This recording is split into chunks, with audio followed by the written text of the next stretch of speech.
Hello and welcome to PMI's Uncommon Sense podcast, tools to improve your work forever. I'm Susanna Clark, Managing Partner with PMI.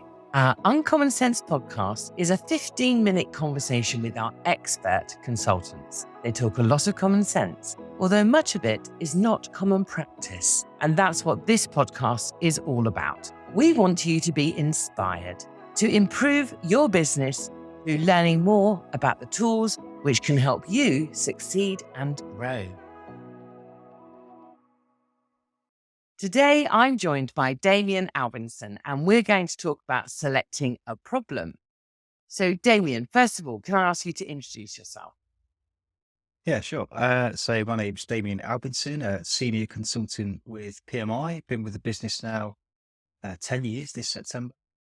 And my background is largely in business improvement. So very early in my career, I got the chance to work with a team who were trying to implement lean into the business, and I kind of got hooked from that. And then since then, got the opportunity to go on various different training, both internal and external in Lean and Six Sigma, and I've been doing it ever since. Happy days. So selecting a problem. We've all got lots of problems. So do you want to tell us a bit more about that?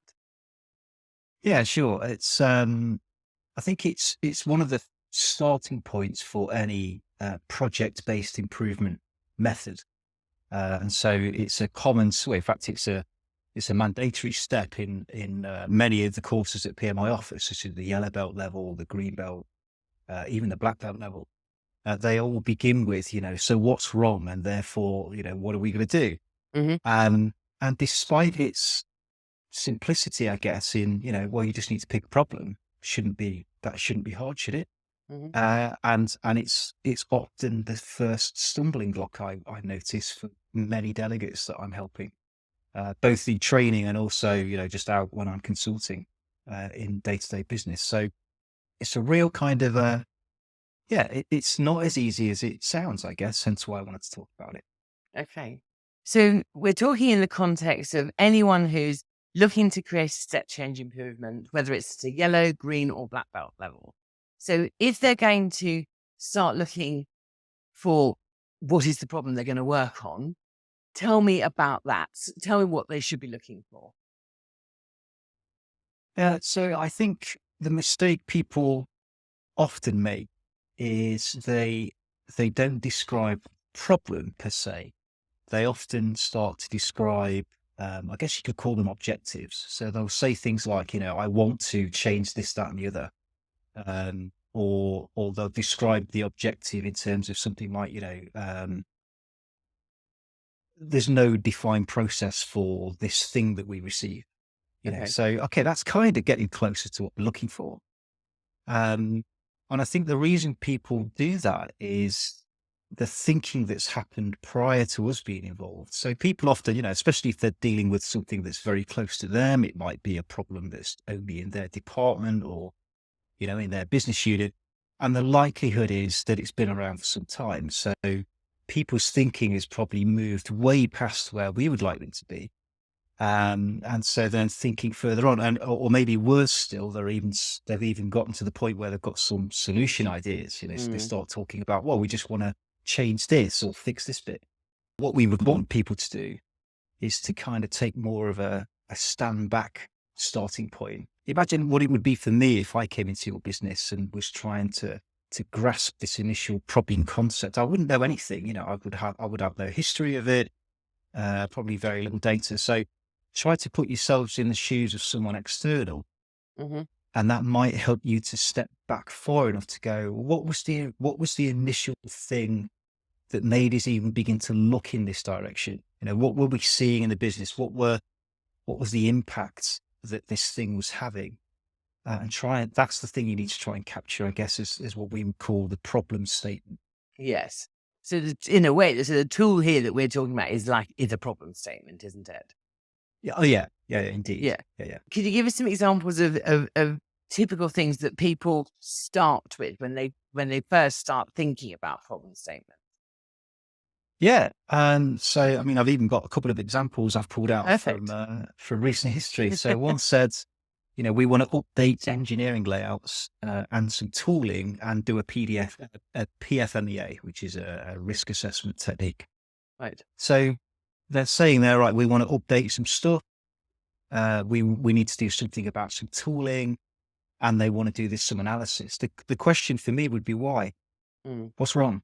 What's mm, wrong with the tooling? What's wrong with the layouts? mm, Now, they, of course, know that, or probably know that, but they haven't framed the problem for me in that style. They've thought past that point.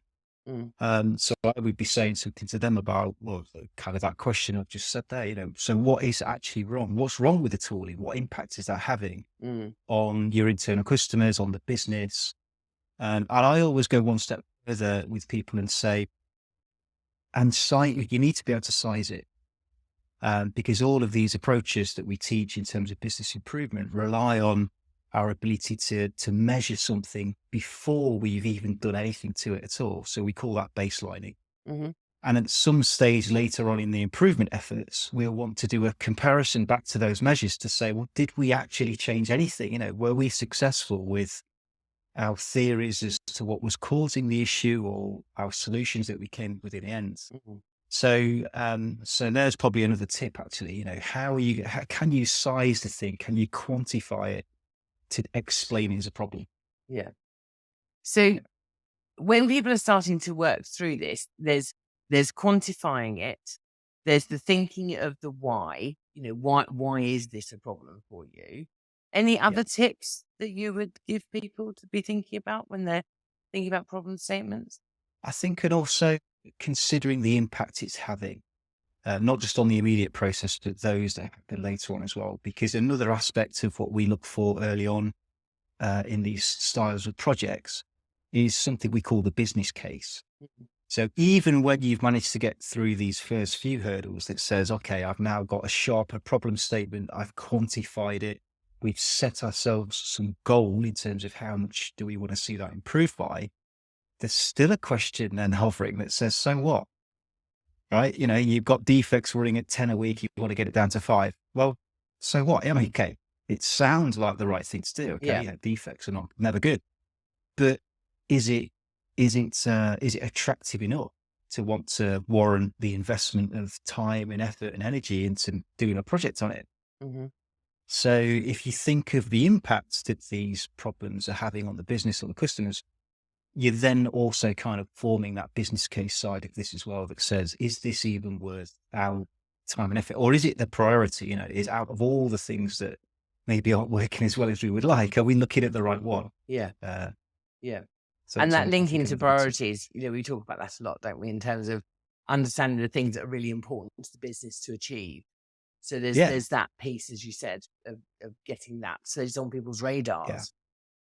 Yeah. Yeah, and at different levels of the qualification, green belt, black belt, we even start talking about, does this have a strong link to the kind of strategic objectives of the business? Mm. Even if they're, uh, tangible in a certain way, I guess. And the reason we say that is, it's very easy to pick on a problem that's maybe just very local to you, maybe even only affects you as an individual. Mm. And the likelihood is that that problem wouldn't be recognized by other people, other stakeholders in the business. So when you start to do things like trying to get a team of people together, and you're asking for resource and time out of people's very busy calendars and all the rest of it, how likely are you to get that support you're looking for Mm. if the business kind of looks at this problem statement and thinks, I don't even know what they're talking about. What is this thing? It doesn't appear on our radar, so to speak. Yeah. So yeah, you need to also make sure there's some good linking into the business's strategy, if it has one. That's a whole other podcast. Um, you used an example of a problem statement, update engineering layouts, tooling, and do a PFMEA. Mm. If you saw that rewritten the way it should be, how can you give me an idea of what that would sound like? Yeah, okay. Let me see if I could do this on the fly. So I guess, I don't know, let's say that the tooling was leading to some kind of quality issue. Maybe they were getting inconsistency in how well their products were supposed to fit with another product, perhaps.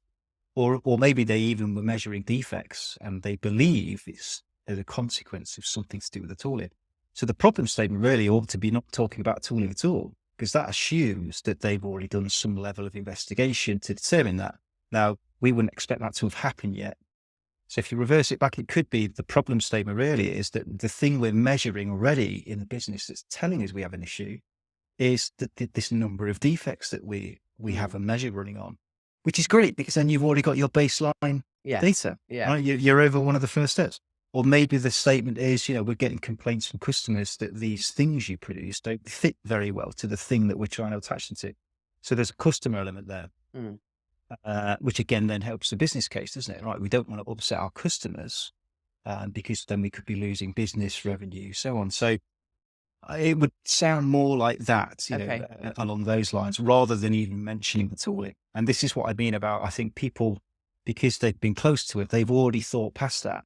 They've gone, we know that we've got this problem, defects, whatever, and it's probably the tooling. That's what we need to focus the project on. They've gone one or two steps too far down the line. Yeah.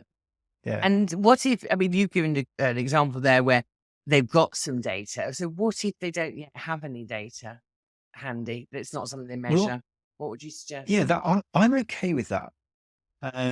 Because that's how many people sometimes start. And there are many problems in businesses that aren't measured today. They're not part of the routine KPIs that we have.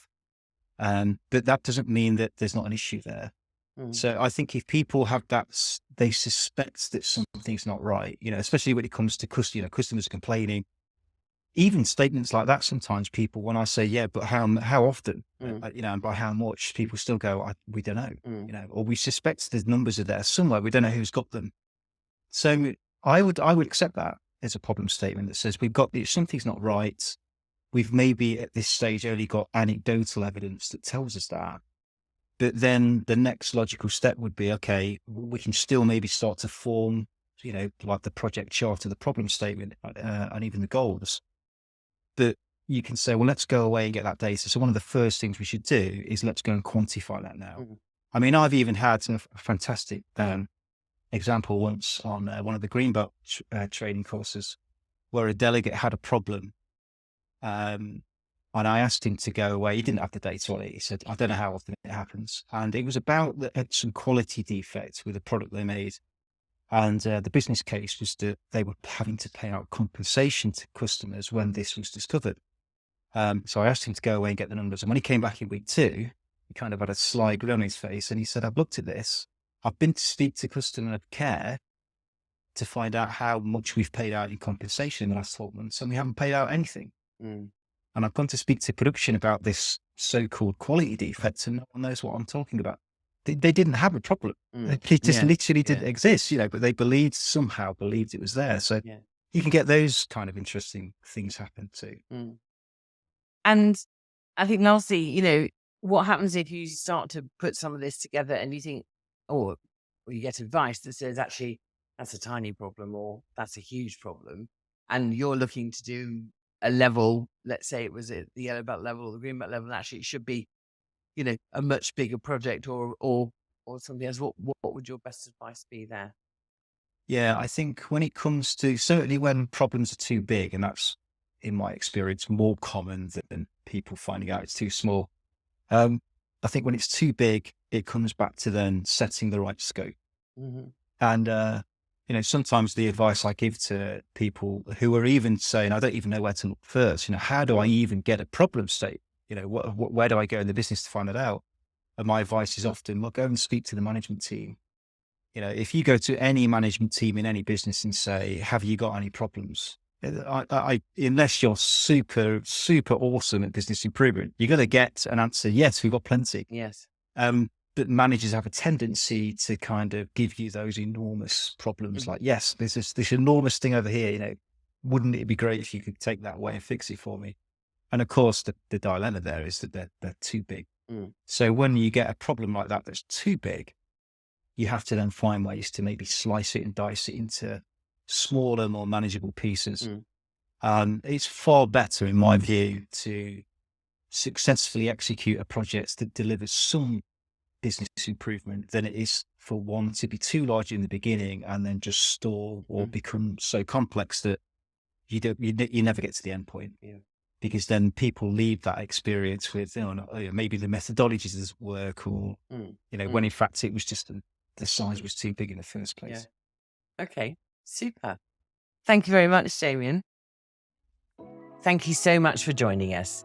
You can find more episodes of our Uncommon Sense Tools to Improve Your Work Forever in our Knowledge Hub on our website, or, of course, your favourite podcast platform. And do subscribe so you never miss an episode. Don't forget to check out the show notes for this episode, where you'll find links to more content on this topic, which includes webinar recordings, toolbox guides, blogs, and infographics, and our training page.